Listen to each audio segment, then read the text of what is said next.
അഴിമതിയാണെന്ന് പറഞ്ഞു. ആഴ്ചയിൽ 2 വീതം സമരം ഈ കോർപ്പറേഷന് മുമ്പിൽ നടത്തിയിട്ട് പല വിധത്തിൽ പറഞ്ഞു. 10-12 ദിവസം നീണ്ടു നിൽക്കുന്ന ജാഥകൾ നടത്തി, പ്രാദേശികമായി പല പരിപാടികൾ നടത്തി, പ്രചണ്ഡമായ പ്രചരണങ്ങൾ കൊണ്ടുവന്നു. പക്ഷേ ജനമനസ്സിൽ കോർപ്പറേഷനെ കുറിച്ചുള്ള മതിപ്പ് ഇഴിച്ചു താഴ്ത്താൻ അവർക്ക് കഴിഞ്ഞിട്ടില്ല. ഇപ്പോഴെന്താ, കണ്ണൂരിൽ 10 വർഷമായി കടന്നപ്പള്ളി എന്നൊരു മന്ത്രി, അദ്ദേഹം MLA ആയിട്ടും മന്ത്രിയായിട്ടൊക്കെ പ്രവർത്തിക്കുന്നു. പക്ഷേ ഇവിടെ ഒന്നും നടക്കുന്നില്ല, ഒരു കാര്യവും നടക്കുന്നില്ല. അദ്ദേഹത്തിൻ്റെ പ്രവർത്തനം എന്താണെന്ന് നോക്കിക്കഴിഞ്ഞാൽ തറക്കല്ലിടലും ഉദ്ഘാടനവും അതിനകത്ത് പോയിട്ട് സാന്നിധ്യം അറിയിക്കലുമല്ലാതെ ജനങ്ങൾക്കൊരു ഗുണവുമില്ല. തൊട്ടതൊന്നും പൂർത്തിയാക്കാൻ പറ്റിയിട്ടില്ല. ഇപ്പോൾ വീണ്ടും തെരഞ്ഞെടുപ്പ് വരുമ്പോൾ പഴയ നാടകവുമായി പഴയ വീഞ്ഞ് പുതിയ കുപ്പിയിലാക്കി കൊണ്ടുവന്നിട്ട് ഇവിടെ അലങ്കോലമുണ്ടാക്കാൻ ശ്രമിക്കുന്നു.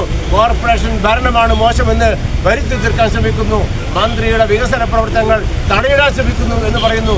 ഏത് കാര്യമാണ് ഞാൻ ചോദിക്കുന്നത്? മന്ത്രിയുടെ MLAയുടെ പ്രവർത്തനം തടയുന്ന പ്രവൃത്തിയാണോ നടക്കുന്നത്?